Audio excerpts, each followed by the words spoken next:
Mənə bu dünyada biri cavab versin. Hani ədalət? Hamı bir gün gedər, kimi küskün gedər, kimi səfalət. Kimə doğru, kimə yalan, yalan, yalan dünya. Kimə ümid verib yarı yolda qoyan dünya. Severleri yarı yolda koyan dünya bize emanet.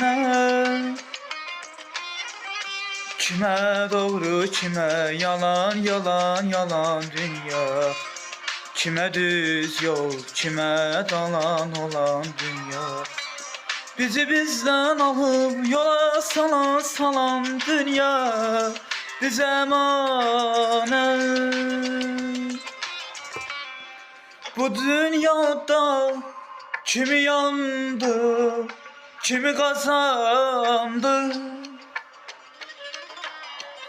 Vefası yok, hile kuran, yazan pozandı.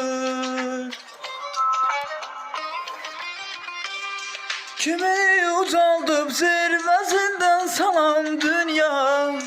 Kimi oyu kurup güllerini sayan dünya.